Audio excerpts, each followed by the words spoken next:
Hello, everybody. My name is John Procaccio. I'm an IT manager with SGS Connectivity and Products. And today I'm going to give you a general overview of SGS SMART. SGS SMART is a portal that's been in use within our Softlines business for several years.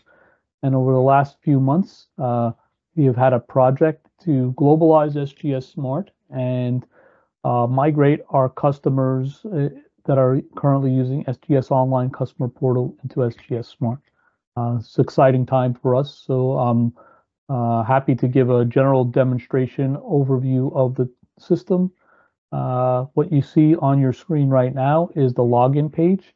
If you had access to SGS Online, your user account will be carried over into SGS SMART.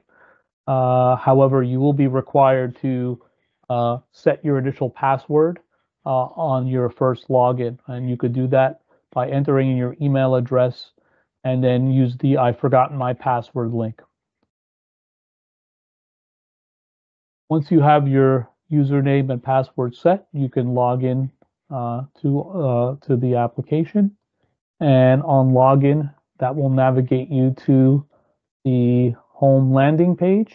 Home landing page has a couple of quick dashboards, visualization of your application statuses for testing applications.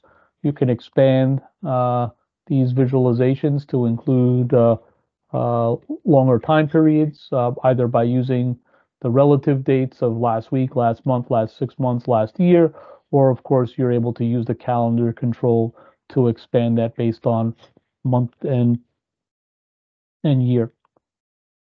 Below that is a list of some of the most recent test requests that have been submitted and their statuses. You can see here the job statuses are visualized via these checkboxes.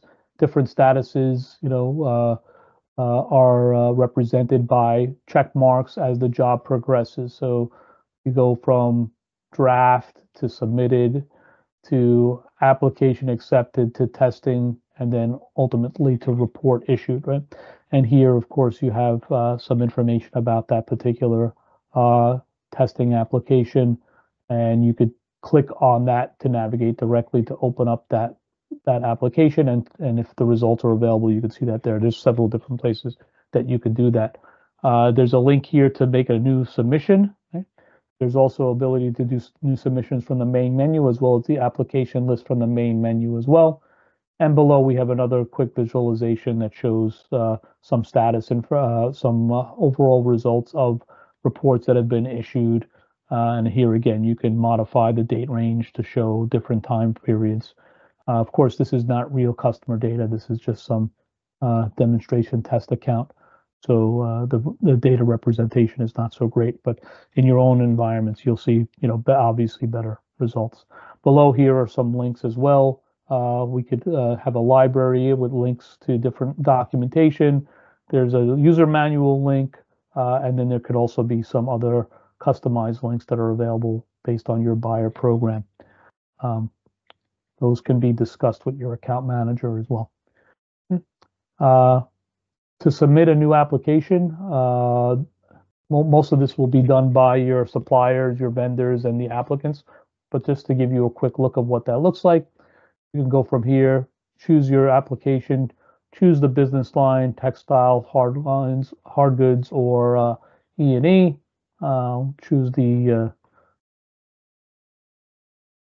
soft lines, textile, apparel, and footwear link. And from there, that will open up a new tab, which will allow the applicant to select which test request template is relevant. Of course, they'd be able to select the buyer program that they're submitting for. They would only see the buyer programs that they're linked to in the system. So if they're a vendor supplying multiple buyer programs, they would have access to multiple buyers as well as all their respective test request forms. And then once they choose the buyer, you can choose a application template, which is basically the TRF form. Self-references in case they want to do testing prior to submitting to the buyer program as well. Again, that can be a an optional feature as well. Okay. Once they confirm, that will open up the actual test request form, which will allow them to navigate through and make all the appropriate selections, choose the lab location that they're going to test in, and page through and fill out all of the required data that's required in the TRF. Now, this is just a generic template, of course. Every TRF would be customized based on the program. And then ultimately, once this is all completed, they're able to submit. You could save the pre-filled information as a template to be used multiple times, or they could save the application as a draft and come back to it later. Once they submit, that will go. They'll be prompted to print the test request form and then include that with the sample, which they then would send to the lab. Okay. Once the application is submitted and the sample is received in the lab, that would move from submitted to application accepted, and then ultimately to testing, and then to report issued. From here, we can access the test request as well as the if the report is issued, the completed test results. You could do that from this list, or you can go to the application list, testing application, and this will bring up the grid, which will show all the different test requests and and report results if applicable in the form. Here is where you would be able to query and search across your different test requests if you're looking for a particular report based on your style number or item number or UPC or whatever it might be. These column headers will ultimately be customized based on the program. So you'll have your customized labels for all the different fields that are available for your search. Those will also be available here in the application field list, which will allow you to select which ones are visible on the grid, as well as to resort them where applicable. And once you save that and confirm that, then those will be static. A couple of points right now. This particular grid is going to be updated a little bit in the coming weeks with the ability, with different conditions in the search fields, as well as ability to save queries so that you don't have to recreate them every time, similar to what you had in SGS Online. That's right now in testing and will be available shortly. One nice feature that wasn't available in SGS Online is this global search, right, which allows you to search across multiple fields for a given attribute. So let's say I wanted to search by style number. I can come in here and search on style number. However, I could also search by style number in the global search by just typing in style, whatever the style number is, and it'll search on that. Or if I want to search by purchase order number, I can do a search by that. And it's a partial search, partial string search. So if you don't enter in the entire text, like you can see here, 999, but the PO number is 9999, and that will be you'll be able to retrieve the test request and of course the test report if it's available already. Right? Your report number is going to be here, some dates, etc.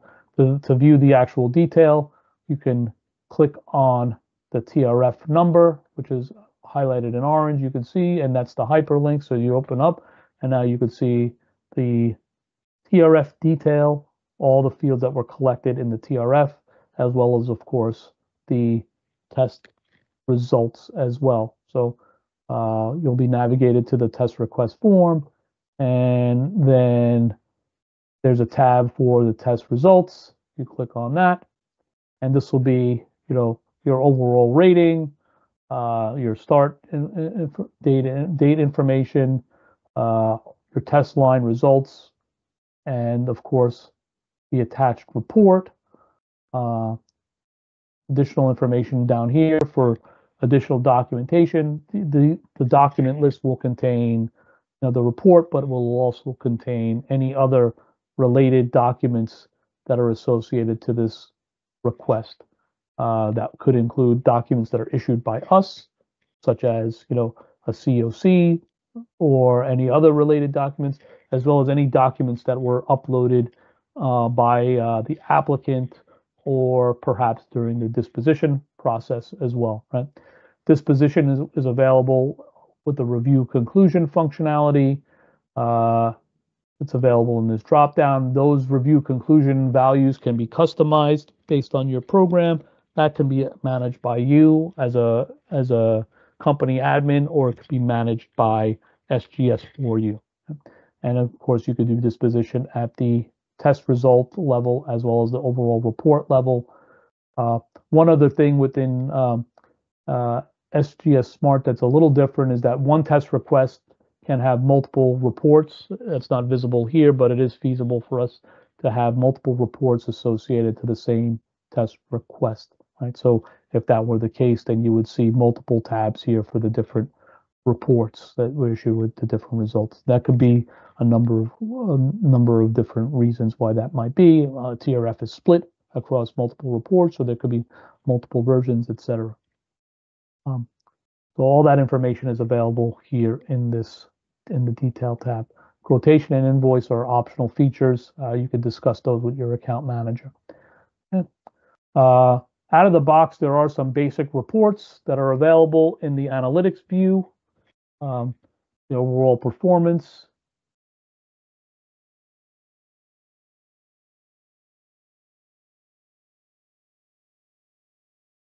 See here, if we expand that over time, and supplier performance.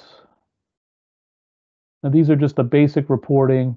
However, there is more robust reporting that's available as part of a premium service in the custom reports and power of data.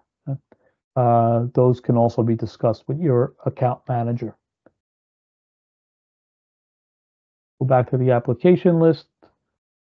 Some other features that are available here. You have the ability to export the PDF, rather the list of test requests, and of course here again you have the ability to create a request. We try to keep that available on all the different places where you might want to create a new application request. Okay, so that's the quick and general overview of SGS SMART. Thank you very much for your time, and now we're going to pass this back for Q&A.